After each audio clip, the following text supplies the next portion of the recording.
Hello everyone, सुप्रभात। गुरु कृपया channel में आप सबका स्वागत है। आपका दिन शुभ हो, ऐसी मेरी ईश्वर से प्रार्थना है। आज का हमारा टॉपिक है एक बदलाव जिंदगी बदल देता है। फूलों को भी अगली सुबह पता नहीं होता उन्हें मंदिर में जाना है या शमशान में। इसलिए हर पल मुस्कुराओ और दुनिया में बनाओ अपनी एक अलग पहचान। अब चलते हैं टॉपिक की तरफ। एक मोरल कहानी सुनाती हूँ। पति पत्नी के बीच रोज झगड़ा होता था। बात तलाक तक पहुंच गई। तलाक की नौबत आ गई। तलाक हुआ तो पति को पत्नी को सर्टेन अमाउंट देना था। वो पैसा इतना ज़्यादा था, उसने सारा पैसा दे दिया। उस आदमी ने सारा पैसा दे दिया। जब अपने पास देखा तो कुछ नहीं था, मात्र और मात्र 5,000 रुपये। क्या होगा वो समझ नहीं पा रहा था। इसने अपनी जिंदगी को देखा पलटकर तो समझ में आया कि पर्सनल लाइफ तबाह हो गई है। रिश्तों के नाम पे कुछ नहीं बचा।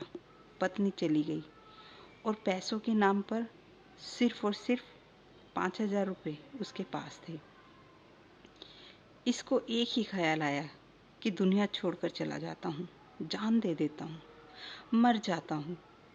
ये ख्याल इसे आया ही था कि इसे दूसरा ख्याल आ गया कि मेरे पास 5,000 रुपये तो बचे हैं, थोड़ी मौज मस्ती करता हूँ, फिर मरता हूँ। इन 5,000 को तो ख़त्म कर ही दूँ। जब सब कुछ ख़त्म हो ही गया तो इसको भी रख कर क्या करूँगा। इसी ख्याल के साथ में कसिनो के लिए निकल गया। जुआ खेलूँगा और पैसे उड़ाऊँगा और मर जाऊँगा। वहाँ पहुँचा तो लाइन लंबी थी। अपनी बारी का इंतज़ार करने लगा। पास में एक न्यूज़पेपर रखा हुआ था। उसने पढ़ने के लिए उस न्यूज़पेपर को उठाया।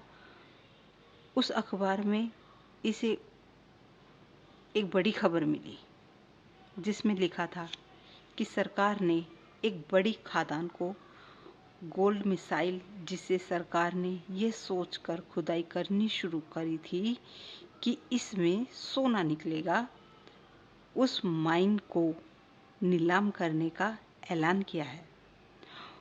और जो नीलामी की तारीख थी वो उसी दिन थी। थोड़ी देर बाद का ही समय था और समय हो रहा था। पास ही में जगह थी, सुनसान जगह पर वो खदान थी। जब उसने पढ़ा तो उसे लगा कि जुए में पैसे लगाने से अच्छा है कि यहाँ जाता हूँ, कुछ तो अलग करूँ, नीलामी में शामिल होता हूँ। वैसे भी उसको कुछ ठीक ही नहीं लग रहा था। उसने सोचा ये छोड़ो, ये करते हैं। इसके दिमाग में पता नहीं क्या चल रहा था। तो वो ड्रॉप करके यहाँ से निकल गया। वहाँ जहाँ नीलामी होनी थी उस बड़ी सी खदान के पास वो इतना बड़ा गड्ढा वो पहुँच गया। वो इतना बड़ा गड्ढा था जिसमें से कुछ नहीं निकला। सरकार ने आशा त्याग दी। उस जगह पर ये पहुँचा। वहाँ जाकर के सोचने लगा कि नीलामी में मुझे कुछ मिल गया तो ठीक है, नहीं तो इसी में ही कूदकर जान दे दूंगा। बहुत बड़ा गड्ढा था। इतनी बड़ी खदान वहाँ पर खुदी हुई थी, लेकिन निकला कुछ नहीं था। ये वेट करने लगा कि कुछ और लोग आ जाएं। इसके लिए सबसे बड़ा सरप्राइज ये था कि वहाँ कोई नहीं पहुँचा। सिर्फ ये अकेला आदमी वहाँ पर उस नीलामी में पहुँचा था और वो खदान इसके नाम कर दी गई। 5,000 रुपये में इतनी बड़ी खदान इसको मिल गई। अब सोचने लगा क्या करें, कहाँ से कूद कर इसमें जान दूँ। तभी इसके पास एक मजदूर आया। उसने कहा, साहब बताइए क्या करें। आज हमें इस खदान को खोदने के आज शाम तक के पैसे मिल चुके हैं। इसका आज तक का पैसा हमारे पास है। आज शाम तक की खुदाई का पैसा हमें मिल चुका है। आप कहें तो हम खुदाई करें, क्योंकि आज से आप ही इसके मालिक बन गए हैं। आप कहें तो खुदाई करें, नहीं तो हम घर वापस जाएं। इस व्यक्ति ने कहा कि जब आपको इसे खोदने के आज शाम तक के पैसे मिले हैं, 5 बजे तक के पैसे मिले हैं, तो इसको खोद ही दीजिए। अभी तो 2 ही बजे हैं, 3 घंटे हैं आपके पास, खुदाई चालू कर दीजिए। मजदूरों ने खुदाई चालू किया। लगभग उन्होंने 3 फीट ही खोदा और सोना निकला। ये व्यक्ति उस गोल्ड माइन का मालिक बन गया। आने वाले वक्त में बहुत बड़ा अरबपति बना। जब इसे एक बार किसी ने पूछा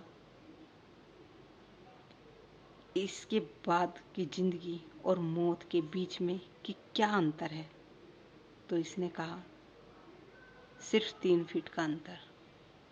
छोटी सी कहानी हम सबको ये कितनी बड़ी सीख दे के जाती है कि जिंदगी को थोड़ा सा टाइम दीजिए, धीरज रखिए, सब कुछ ठीक हो जाएगा।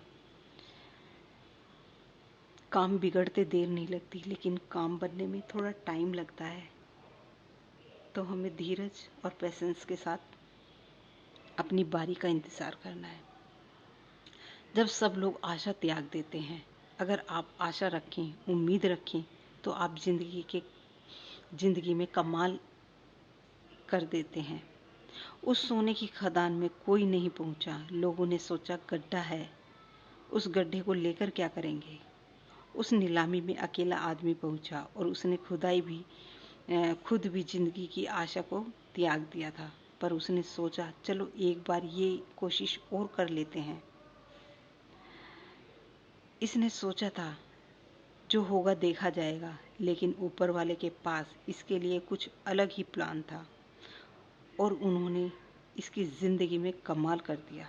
थोड़ा वक्त दो, चीज़ ठीक होने में थोड़ा वक्त लगता है, टाइम लगता है। पेशेंस रखो, लोगों की बातें सुनते रहो, लोगों का काम है कहना, लेकिन आशा और उम्मीद कभी मत छोड़िएगा। तो इसी के साथ मैं आपसे आज्ञा लेती हूँ। धन्यवाद। खुश रहो, स्वस्थ रहो। अगर मेरी वीडियो अच्छी लगी हो तो लाइक, कमेंट और सब्सक्राइब करके ज़रूर जाया करो।